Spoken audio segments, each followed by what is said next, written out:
Hello friends, कसे आहात तुम्ही? आय होप की तुम्ही सगळे मस्त मजेत असाल. तर आता संध्याकाळ झालेली आहे आणि आज आहे सोमवार. तर सोमवारी इथे मार्केट असते, म्हणजे माझ्या सोसायटीच्या बाहेर. तर आज मी जात आहे भाजीपाला घ्यायसाठी. तर आज तुम्हाला दाखवते मुंबईचं मार्केट, जिथनं मी भाजीपाला घेते. आतापर्यंत कसं ना, पाऊस वगैरे राहायचा तर मी जास्त बाहेर वगैरे नव्हती जात, इथूनच जवळूनच घ्यायचे. पण आता तिथे छान ना मोठं मार्केट असते. तर आणि आता विंटर असल्यामुळे बरेचसे व्हेजिटेबल वगैरे मार्केटमध्ये येतात. तर चला तुम्हाला दाखवते, जेवढं होऊ शकेल तेवढा दाखवण्याचा प्रयत्न करते. कारण कसं मी, माझे मिस्टर आणि इवांशी येत आहे. तर इवांशीला तिचे पप्पा पकडून राहतात आणि जसजसं मग मी भाजीचं घेते ना, थैली हेवी झाल्यानंतर मग मी शूट नाही करू शकणार, कारण दोन्ही हाताचं काम मला पडेल ते उचलायसाठी. तर मग शूट जेवढं जमेल तेवढं करते. तर चला तुम्हाला दाखवते मार्केट मुंबईचं.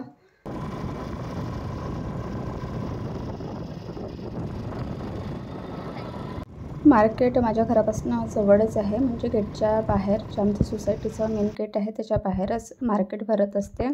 तर आमच्या सोसायटीच्या बाहेर छोटे छोटे व्हेजिटेबल सेलर पण असतात. आणि इथे कसं ना, सोसायटीच्या जवळच गाव आहे, तर गावचे लोक पण घरगुती भाज्या वगैरे घेऊन आलेले आहेत. तिथे बघा, तुम्हाला दिसत असेल. तर यांच्याकडे व्हेजिटेबल वगैरे खूप छान असते, पण मला कसं ना व्हेजिटेबल जास्त घ्यायचं आहे, त्याच्यामुळे मग मी मार्केटमध्येच जात आहे. तर इकडे मी मार्केटमध्ये येऊन पोचलेली आहे आणि मस्त असं मार्केटमध्ये एकदम फ्रेश व्हेजिटेबल दिसत आहे. गोभी कैसे है? गोभी तर इथे फ्लावर आहे, एक मोठं पीस जे आहे ते 60 रुपयाचं आहे आणि त्याच्यापेक्षा थोडं छोटं आहे ते 50 रुपयाचं आहे. तर मी गोबी घेतलेलं. त्यानंतर अजून पाहते, कारण आता कसं ना, हिवाळ्याचं मार्केटमध्ये ना व्हेजिटेबल खूप छान असते, मस्त. तर इथे मेथी, पालक, कोथिंबीरची 30-30 रुपयाच्या छान मोठमोठ्या जुड्या आहेत. तर मी इथनं पण घेऊन घेतलेलं.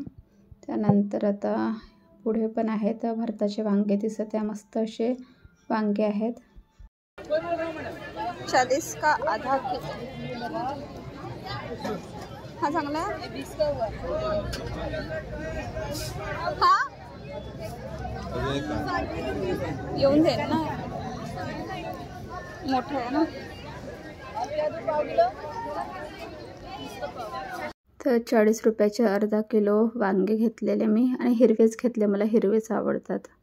तर इथे भेंडी पण एकदम कोवळी आणि एकदम मस्त फ्रेश अशी भेंडी आहे.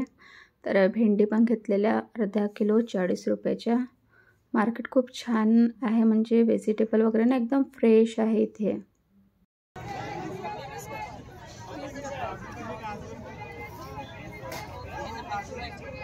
तर मी एक थैलीच घेऊन गेली होती, तर ती थैली पण कमी पडली, मोठी घेतली होती पण तरी भरपूर मी व्हेजिटेबल घेतलं. तर आता घरी आलेली आहे, हे बघा. आणि काही ना मग व्हेजिटेबल मला डिक्कीमध्ये गाडीचे ठेवावं लागलं. तर आम्ही मार्केटमध्ये 5:30च्या दरम्यान गेलेलो होतो आणि आता 7 वाजत आलेले आहे, अंधार होत चाललेला. तर आता स्वयंपाक बनवते. तर आज मी खूप जास्त थकलेली आहे, कारण सकाळी कसं किचनची साफसफाई करत बसली होती. तर आज मी बनवत आहे पराठे. तर इथे मी घेतलेलं आहे गव्हाचं पीठ आणि अर्धा कटोरी घेत आहे आलू. तर हे उकडलेले आलू आहे, ग्रेट केलेले अर्धा कटोरी. फ्रीजमध्ये ठेवले होते, तर मग विचार केला चल आलूचेच पराठे बनवते, आलू कांद्याचे. इथे मी घेतलेलं आहे अर्धा चम्मच अजवाईन. तर थोडं हाताने ना असं क्रश करून घ्यायचं, म्हणजे छान वाटतं मग खाताना. त्यानंतर इथे अर्धा चम्मच तीळ घेतलेले आहे आणि हे ना तीळ भाजलेले आहेत. त्यानंतर चिली फ्लेक्स घेतलेला आहे अर्धा चम्मच. आता इथे मी 2 चम्मच घेत आहे दही, आणि हे खरंच फ्रेश दही आहे. तर या सगळ्याची क्वांटिटी तुम्ही कमी जास्त तुमच्याप्रमाणे घेऊ शकता. इथे मी थोडं हळद टाकलेलं आहे आणि तिखट टाकलेलं आहे 1 चम्मच. त्यानंतर इथे तेल टाकत आहे 2 चम्मच. यामुळे पराठे छान सॉफ्ट बनतात.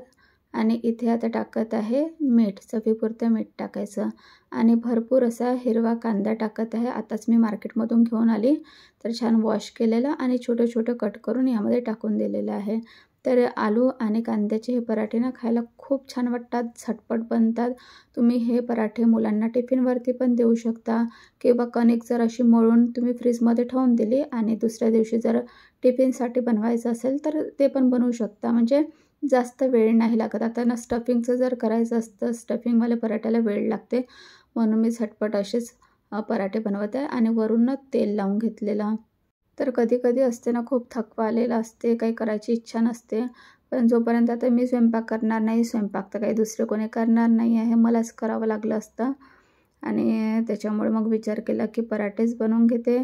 आणि भरपूर असा हिरवा कांदा होता पातीचा. तर या आलूच्या पराठ्यामध्ये ना हिरवा कांदा खूप छान वाटतो.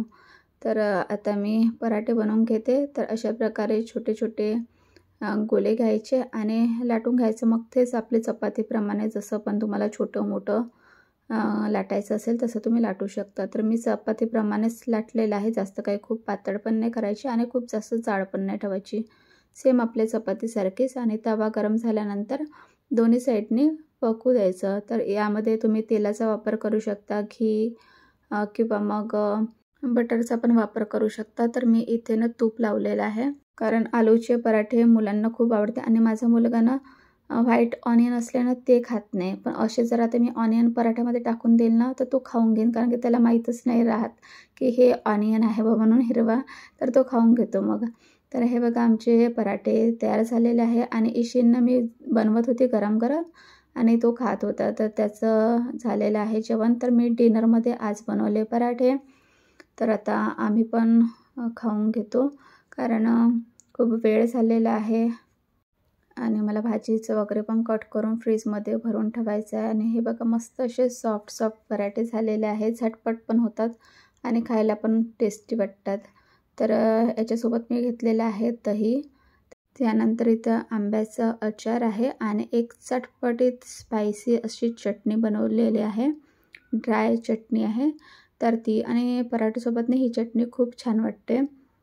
तर झटपट आणि टेस्टी असे पराठे जेव्हा पण वाटलं तेव्हा तुम्ही बनवू शकता. आणि आता वेळ आहे पराठे खाण्याची. मला लागलेली आहे भूक. बराच वेळ होऊन गेलेला होता आणि सकाळी कसं कामाच्या ह्याच्यामध्ये मी काही बरोबर जेवण केलेलं नव्हतं. आणि माझं कसं असते ना, मी कुठल्या कामात असले म्हणजे माझं जेवणाकडे लक्ष नसते. तर त्याच्यामुळे आता बिनधास्त बसून जेवण करेल. तर या तुम्ही पण गरमागरम पराठे खायसाठी.